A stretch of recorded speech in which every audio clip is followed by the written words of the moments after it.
இன்னும் 20 வருடங்களில் சிறந்த நாட்டில் வாழ முடியும் என்ற நம்பிக்கையை இந்த நாட்டு இளைஞர்களுக்கு வழங்க வேண்டும் என ஜனாதிபதி ரணில் விக்ரமசிங்க தெரிவித்தார்.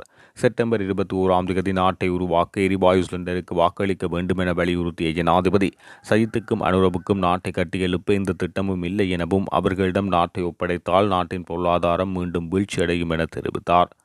நாட்டின் பொருளாதாரம் மீண்டும் சீர்குலைந்தால் நாட்டின் எதிர்காலம் தொடர்பில் எவராலும் நம்பிக்கை வைக்க முடியாது என ஜனாதிபதி வலியுறுத்தியுள்ளார். திருக்கோவில் பிரதேசத்தில் நேற்று இடம்பெற்ற ரணிலால் இயலும் வெற்றி பேரணியில் கலந்து கொண்டு உரையாற்றும் போது ஜனாதிபதி ரணில் விக்ரமசிங்க இதனை குறிப்பிட்டார். எதிர்வரும் ஜனாதிபதி தேர்தலில் ஜனாதிபதி ரணில் விக்ரமசிங்கவின் வெற்றியை உறுதிப்படுத்தும் வகையில் ஏற்பாடு செய்யப்பட்டிருந்த இந்த பேரணியில் பெருமளவான மக்கள் கலந்து கொண்டனர். இந்த மக்கள் பேரணியில் உரையாற்றிய ஜனாதிபதி ரணில் விக்ரமசிங்க, கடந்த 2 வருடங்களில் இந்த நாட்டின் வீழ்ச்சியடைந்த பொருளாதாரத்தை மீட்டெடுத்து அனைவரும் வாழக்கூடிய நாட்டை உருவாக்கியுள்ளதாக தெரிவித்தார். அடுத்த 5 வருடங்களில் இந்த வேலை திட்டத்தை வலுவாக அமுல்படுத்தி நாட்டின் பொருளாதார பிரச்சினைக்கு தீர்வு காண நடவடிக்கை எடுப்பேன் என தெரிவித்த ஜனாதிபதி, மக்கள் தமது பிள்ளைகளின் மற்றும் நாட்டின் எதிர்காலத்துக்கான வேலை திட்டத்துக்கு ஆதரவளிக்க வேண்டும் என தெரிவித்துள்ளார். ආර්ථික දියුණුව ඇති කරාම තිරුකෝවිල්ල දියුණුවත් ඇති කරනවා කියලා මං කියන්න කැමතියි. මම ජනාධිපති වුණේ රටේ ආර්ථිකය කැඩුනේ අවස්ථාවේ. මතකද 2022 කෑම තිබුණේ නැහැ, බේත් තිබුණේ නැහැ, ඩීසල් තිබුණේ නැහැ, ගෑස් තිබුණේ නැහැ, භූමි තෙල් තිබුණේ නැහැ, පෝර තිබුණේ නැහැ. ලයිට්ුත් තිබුණේ නැහැ. අමාරුවෙන් ජීවත් වුණේ. මං හිතන්නේ මේ කාන්තාවන් සියලු දෙනාට මේක මතකයි කියලා. කතා කරන්න විතරයි පුළුවන්. ඒගොල්ලෝ ආවත් ආර්ථිකය ආපහු කඩා වැටෙනවා. ඒක කරන්න කැමතිද? නෑ. අපිට දියුණු වෙන්න ඕනේ. நீங்கள் முன்னேற வேண்டும். එහෙනම් සැප්තැම්බර් 21 වෙනිදා ගෑස් සිලින්ඩරේ ළඟින් කතිර ගහන්න කියලා මං ඉල්ලා සිටිනවා. ඒක නැකඩුවොත් ගෑසුත් නෑ, තිරුකෝවිල් දියුණුවක් නෑ.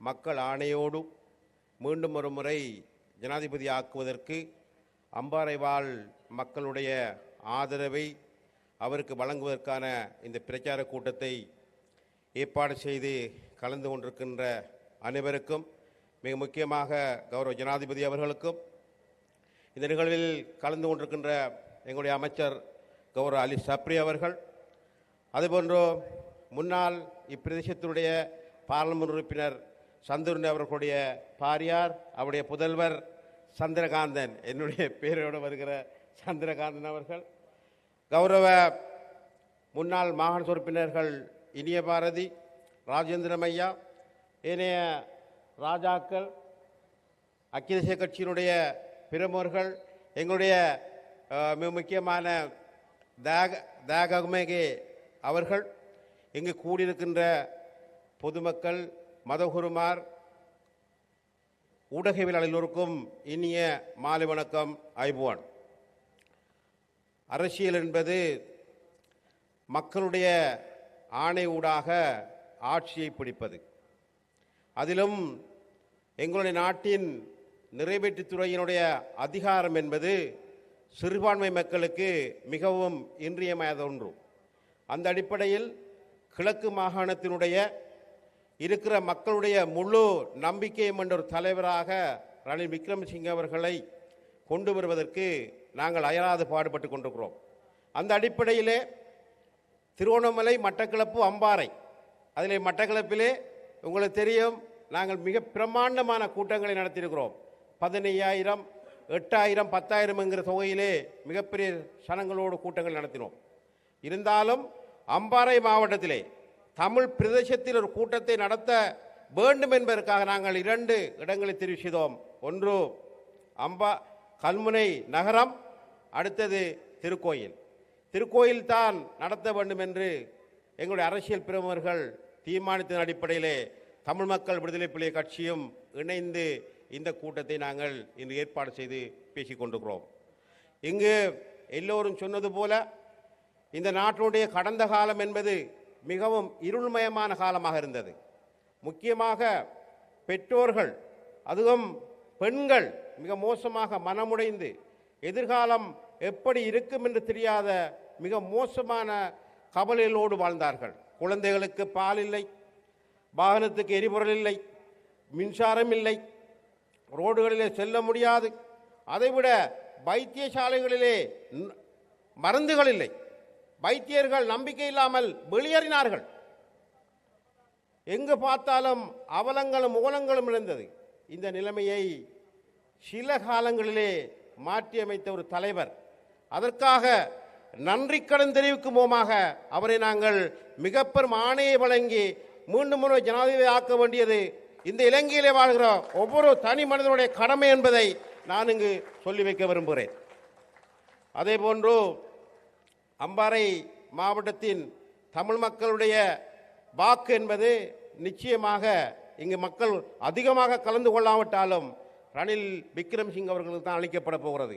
ஏனென்றால் பிராந்திய அரசியல் நாங்கள் விரும்பியோ விரும்பாமலோ ஏற்படுத்தியிருக்கிற இனத்துவ அரசியல் தாக்கம் காரணமாக நிச்சயமாக இங்கு இருக்கிற பெரும்பாலான எங்களுடைய வாக்குகள் ரணில் விக்ரமசிங்க ஜனாதிபதிகளுக்கு விழப்போகிறது. அதை சரியாக பயன்படுத்தி எதிர்காலத்திலே நன்கு திட்டமிட்டு இந்த மாவட்டத்தை கட்டியெழுப்புற பொழுதோ நீங்களும் அதிலே பங்குதாரர்கள் ஆகிக் கொள்ள வேண்டும். முக்கியமாக கிழக்கு மாகாணத்திலே அம்பாறையிலே மிக நீண்ட காலமாக ஏன் அரசியல் வரலாற்றிலே ஒரு பார்லமெண்ட் உறுப்பினர் அமைச்சராக இருந்ததே கிடையாது. கனகரட்னம் ஐயா மாத்திரம் ஒரு அபிவிருத்தி அமைச்சராக இருக்கார். ஆனால் மட்டக்களப்பிலே 2-3 அமைச்சர்கள், ஏன் இந்த அரசாங்கத்துக்கு கூட கௌரவ ஜனாதிபதி அவர்கள் மட்டக்களப்பில் 2 ராஜாங்க அமைச்சர்கள், அண்மையில் இன்னும் ஒரு அமைச்சரை நியமித்திருக்கிறார். அதைவிட கிழக்கு மாகாணத்துக்கு ஒரு ஆளுநரை கூட நியமித்தார். அவரும் உங்களோடு கலந்து பேசி உரையாடக்கூடிய வாய்ப்பை உருவாக்கி கொடுத்தார்.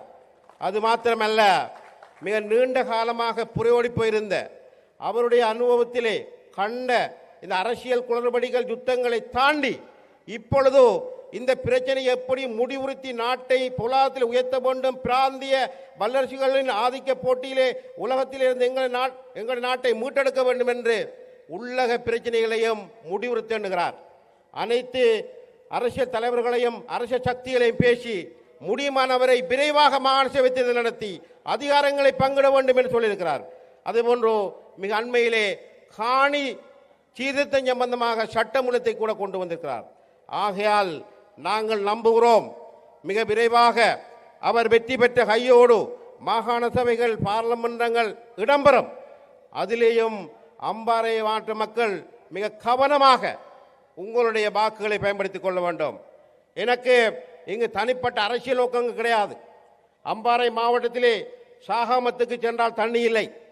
திருக்கோயில் கல்வி நிலையம் நாங்கள் முதலமைச்சராக இருந்தபொழுது உருவாக்கப்பட்ட கல்வி நிலையம் இன்னமும் அதற்கான கட்டடம் ஒன்று பூர்த்தி செய்யப்படவில்லை. இன்னமும் பல இடங்களில் மின்சார பிரச்சனை இருக்கிறது. இளைஞர் யுவதிகளுக்கு நம்பிக்கை இனங்கள் இருக்கிறது. திருக்கோயில் கடற்கரை இன்னமும் இடிபட்டு கொண்டிருக்கிறது. சில கிராமப்புற வைத்தியசாலைகளுக்கு இன்னமும் பிரச்சனை தீராவண்ணம் இருக்கிறது. இப்படி பல பிரச்சனையோடு வாழுகிற மக்களுக்கு இன்னமும் யாழ்ப்பாணத்தில் இருந்து சொல்லுகிற விடயங்களை கேட்டு முடிவெடுத்து அழிவுக்கு செல்ல போகிறோமா, அல்லது இன்று போல் சந்திரகாந்தன் அவர்களும் அம்பாறை சந்திரகாந்தன் அவர்களும் மட்டக்களப்பு சந்திரகாந்தன் அவர்களும் இங்க இருக்கிற ஐக்கிய தேசிய கட்சி உறுப்பினர்களும் ஏனைய முன்னாள் உறுப்பினர்களும் இணைந்து நாங்கள் ஒன்றாக கிழக்கு மாகாணத்தின் அதிகாரத்தையும் ஏன் இந்த ஜனாதிபதியோடு சேர்ந்து அடுத்த பாராளுமன்றத்திலே போட்டி போட்டு ஏன் தமிழ் அமைச்சரை நாங்கள் அம்பாறையில் பெற்றுக் கொள்ள முடியாது? ஆகையால் அந்த இடத்துக்கு செல்வதற்கு நாங்கள் சிந்திக்க வேண்டும். இல்லையேல் இந்த நாடு சுதந்திரம் அடைந்த காலம் தொட்டு இன்று வரைக்கும் பிரிவினவாதத்தையும் தமிழர்கள் என்று சொல்லி தங்களுடைய பிள்ளைகளையும் வாழ வைத்து இன்றும் வடபகுதியிலே பிரிந்து உடைந்து எந்த தலைவனுக்கு வாக்களிப்பது என்று சொல்ல வெளிப்படையாக பேச முடியாத நிலைமைகள் இல்லாமல் நேர்த்தியாக மக்களுக்கு சரியான செய்திகளை சொல்லக்கூடிய கட்டமைப்பு உருவாக்க வேண்டும் என்பதுதான் எங்களுடைய எதிர்பார்ப்பு. அந்த கட்டமைப்பை உருவாக்கி தர வேண்டிய அதிகாரத்தை வழங்க வேண்டிய பொறுப்பின் முதல் கட்டமாக நிறைவேற்றுத்துறை ஜனாதிபதியாக ரணில் விக்ரமசிங்க அவர்களை கட்டாயமாக நாங்கள் கொண்டு வர வேண்டிய கடமையில் நாங்கள் இருக்கிறோம். ஆகையால் தான் கிழக்கு மாகாணம் புல்லாகவும் நாங்கள் பிரச்சார கூட்டங்களில் ஈடுபட்டிருக்கிறோம். அந்த அடிப்படையில் நாங்கள் ஒன்றுபட்டு இந்த மாகாணத்தையும் இந்த நாட்டையும் கட்டியெழுப்பதற்கு நாங்கள் ஒத்துழைப்பு வழங்க வேண்டும். இங்கு பேசிய பல சொன்னார்கள் யுத்தத்தை பற்றி, அழிவுகளை பற்றி. எங்களுக்கு தெரியும் எத்தனை வழிகள் இருக்கிறது. இதை கடந்த காலங்கள் போல வடபதி ஆதிக்கம் செலுத்துகிற ஊடகங்களும் அங்கிருக்கிற தலைவர்களுடைய செய்தியை கேட்டால் கண் முன்னே 10-15 வருடங்களாக நாங்கள் பார்த்து கொண்டிருக்கிற இந்த நிர்வாக பிரச்சனைகளுக்கும் அபிவிருத்தி பிரச்சனைகளுக்கும் அதிகார பிரச்சனைகளுக்கும் முடிவு கட்ட முடியாது. இந்த மண்ணை நேசிக்கிறோம், இந்த மண்ணிலே வாழுகிற மக்களை நேசிக்கிறோம், இந்த மக்கள் நாங்கள் வாழுகிற பொழுது தீர்வு பெற்று கொடுக்க வேண்டும் என்கிற உன்னதமான நல்ல நோக்கத்தோடு நாங்கள் ஒன்றாக சேர்ந்து அம்பாறை மாவட்டத்தையும் கட்டியெழுப்புகிற பணியை நாங்கள் நிச்சயமாக செய்வோம். கரு ජනාධිපතිතුමනි අපේ අම්පාරේ ප්‍රදේශത്തെ ජීවිතන ඔබතුමා ඉතිහාස දන්නවා. අම්පාරේ අපේ රටේ 62 වගේ තමයි අම්පාර ඩිස්ට්‍රික්ට් බෙදනවා. මේ කාලේ ඉඳලා අම්පාරේ ප්‍රදේශයට අපේ පාර්ලිමේන්තු මන්ත්‍රී ඉන්නවා. නමුත් කවුරුරි අමතිතුමා විදියට පත් කරන්නේ නැහැ. ඒක නිසා අපේ ජනතාවගේ බලතල අපේ ජනතාවට ගම මට්ටමේ වැඩ කරන විදියට ශක්තිමත් නායකවරයා පත් කරන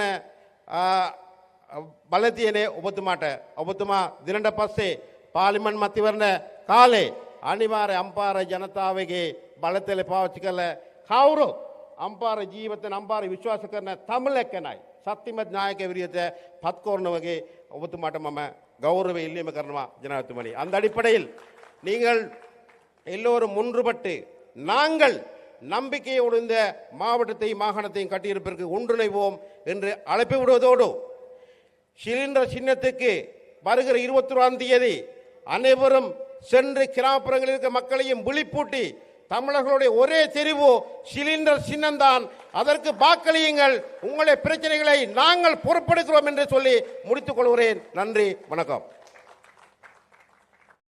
இன்னொரு ஆக முக்கியமான தேர்தலில் நாங்கள் இருக்கிறோம்.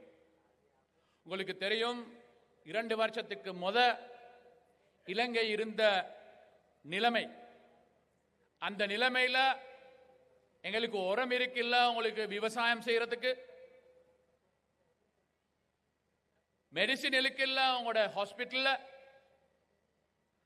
13 மணித்தேரம் எலக்ட்ரிசிட்டியை வெட்டினாங்க. $400 பெய்திருந்துச்சு. சல்லி இருந்தால் கூட உங்களுக்கு சாமான் எடுக்க இயலாது. மண்ணெண்ணெய் இல்ல, பெட்ரோலுக்கு 5 நாள் கியூல் இருக்கணும், கேஸுக்கு 2 மாசம் கியூல் இருக்கணும். ஒரு கட்டான நிலைமை. இந்த நிலைமையில நான் அந்த டைம் நிதி அமைச்சராக பாரம்படுத்தேன், IMF ஓட பேசி கதைக்கிறதுக்கு. அந்த நேரத்தில் IMF எங்களுக்கு என்ன சொன்னாங்க, முன்னுக்கு வரப்போற காலம் ஒரு கஷ்டமான காலம், நீங்க எல்லாரும் சேர்ந்து இந்த நாட்டை கட்டியெழுப்புங்க, நீங்க ஒப்போசிஷனோட பேசுங்க, அவங்களோட பேசி சேர்ந்து இந்த நாட்டை கட்டியெழுப்புங்க.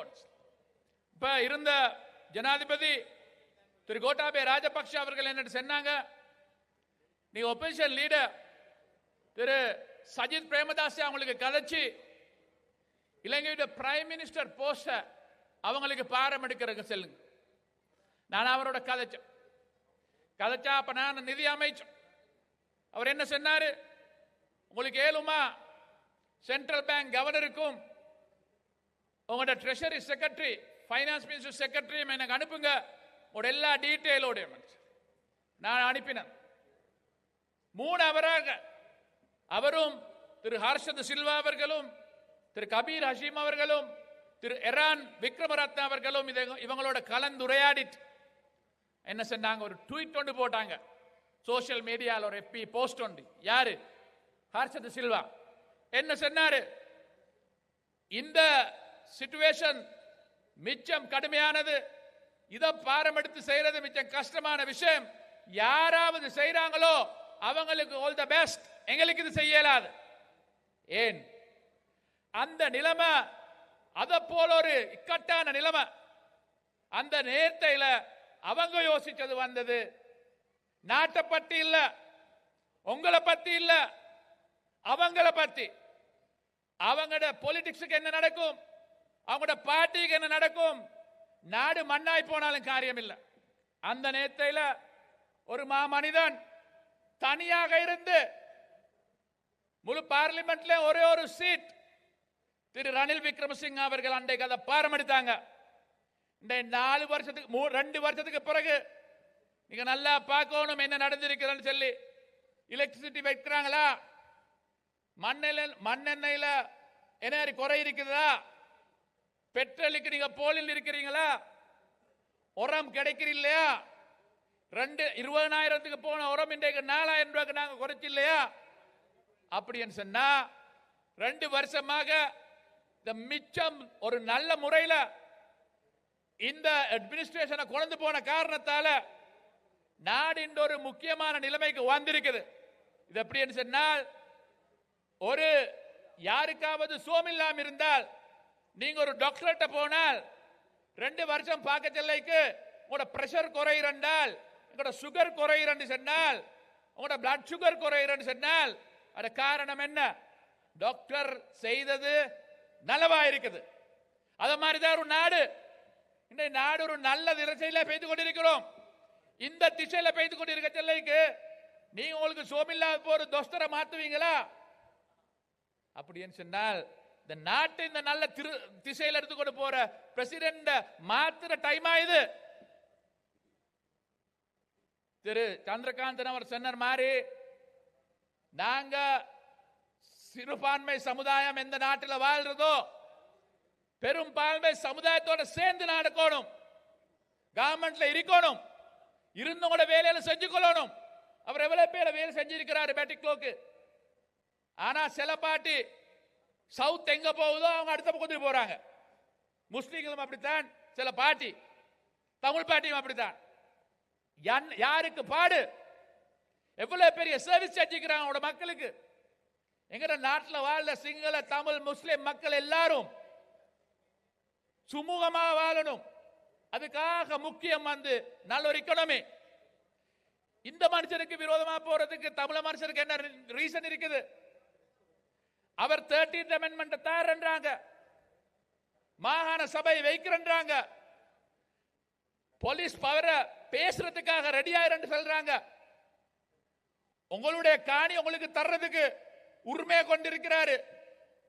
அஸ்வசுமே ஒன்று சொல்லி கஷ்டப்படுறவங்களுக்கு 2,500 ரூபாய் கொடுத்தவங்களுக்கு 7,500 ரூபாய் கொடுக்குறாங்க. 5,000 ரூபாய் கொடுத்தவங்களுக்கு 15,000 ரூபாய் கொடுக்குறாங்க. இதுக்காக என்ன செய்யணும்? இந்த நிலைமையில அவருக்கு விரோதமாக போறதுக்கு என்ன காரணம் இருக்குது? இக்கட்டான நிலைமையில இந்த நாட்டை கட்டி எழுப்ப வேண்டும் என்றால் இலங்கையில் உள்ள நம்பர் 1 லீடர் இதை ரன் பண்ணணும். சஜித் பிரேமதாஸ் அவர் என்ன சொல்றாரு? என்னமோ பேசுறாரு, வார இடத்துல எல்லாம் ஜோக் பண்ணி இருக்கிறாரு.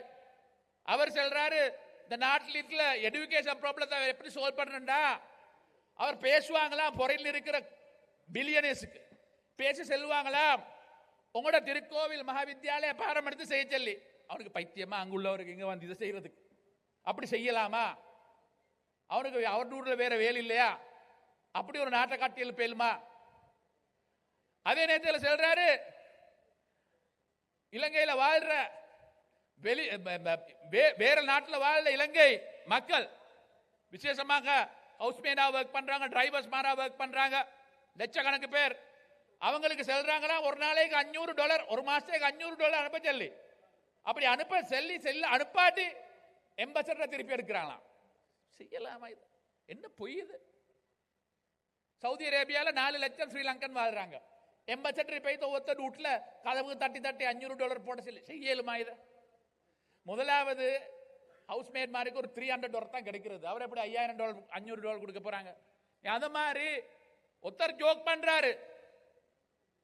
அடுத்தவர் என்பிபி சொல்றாரு, IMF அவர் சொல்றாரு IMF போறாராம். அவருடைய ஃபைனான்ஸ் மினிஸ்டர் சுனில் ஹந்துரத்தி சொல்றாரு IMF பிச்சு போடுறான். ஒருத்தர் அங்க போறாரு, ஒருத்தர் இன்ன போறாரு. அதனால ஆக முக்கியம் இது உங்களோட ஃபியூச்சர். நாடு சுமூகமா இருந்தால், நாட்டில் இக்கோனமி வளர்ந்தால் அது எல்லாருக்கும் நல்லம். சிங்கள மக்களுக்கும் நல்லம், தமிழ் மக்களுக்கும் நல்லம், முஸ்லிம் மக்களுக்கும் நல்லம்.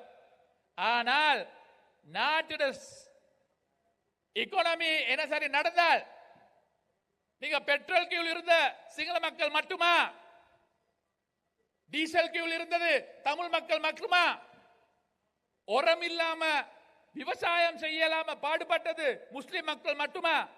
இல்ல. அதனால தான் தாக முக்கியம். இதை நாங்க விலங்கெடுத்து நாட்டில் ஒரு மாற்றம் உண்டாக்க கூடிய அனுபவம் உள்ள செஞ்சு காட்டின 2 வருஷமாக இந்த நாட்டை அப்படியே மாத்தின இந்த தலைவரை நீங்க எடுத்துக்கொண்டா இல்ல 5 வருஷம் இன்ஷா அல்லாஹ் உங்களுக்கு இந்த நாட்டில் பெரிய மாற்றம் உண்டாக்கலாம். அதே நேரத்தில் திரு ரணில் விக்ரமசிங்க அவர்கள் மாகாண சபையை மீண்டும் உண்டாக்குறாங்க. அவர் செய்வாரு. தமிழ் மக்களுக்கு தன்னுடைய ஏரியால அவங்க கவர்ன் பண்ணணும், அவங்களுடைய லீடர் வரணும். அப்பதான் அந்த மக்களுக்கும் விளங்கும், அடே நாங்களும் இதில் ஒரு பங்குகாலிகள் சொல்லி. எப்படி சந்திரகாந்த் அவர்கள் செய்யறாங்களோ மடக்களப்புக்கு, உங்களோட டிஸ்ட்ரிக்டும் அப்படி ஒரு லீடர் வரணும் உங்களோட ப்ராப்ளத்தை பேசுறதுக்கு. அதனால ஒரு அந்த மாதிரி ஒரு நல்ல ஒரு எதிர்காலத்தை உண்டாக்குறேன்னு சொன்னால் இந்த நேரத்தில் எல்லாத்தையும் மறந்து இதை செய்யக்கூடிய அதுக்குள்ள ஆற்றல் உள்ள, அதுக்குள்ள எக்ஸ்பீரியன்ஸ் உள்ள, அதுக்குள்ள இன்டர்நேஷனல் கான்ட்ராக்ட் உள்ள திரு ரணில் விக்ரமசிங்க அவர்களை சேர்ந்து அவருடைய கேஸ் சிலிண்டர் முன்னுக்கு உங்களுடைய வாக்குகளை இன்ஷா அல்லாஹ் அவரை வரும் 22ஆம் தேதி இலங்கையின் ஜனாதிபதியாக மீண்டும் நாங்க செலக்ட் பண்ணிக்கொள்வோம். அதன் மூலம் நாட்டை கட்டி எழுப்பி உங்கள் எல்லாருடைய லைஃப் ஸ்டைலை மாத்தி, உங்களுக்கு எவ்வளவோ ப்ராப்ளம் இருக்கிறது எங்களுக்கு தெரியும். இந்த ஏரியா ஒரு நெக்லெக்டட் ஏரியா உண்டு. இதுக்கு நாங்க மிச்சம் ஒர்க் பண்ணணும். ஒரு ஹாஸ்பிட்டல் சமைக்கணும், ஒரு ரோட்ஸ் சமைக்கணும், ஒரு விவசாயத்தை சமைக்கணும். அதுக்காக நீங்க ஒரு நல்ல ஒரு டிசிஷன் எடுங்கன்னு கேட்டுக்கொண்டு திரு ரணில் விக்ரமசிங்க அவர்களுக்கு இந்த தேர்தலில் வெற்றி வழங்குவதற்காக நாங்கள் எல்லாரும் சேர்ந்து முயற்சிப்போம் என்று கேட்டுக்கொண்டு நான் விடைபெறுகிறேன்.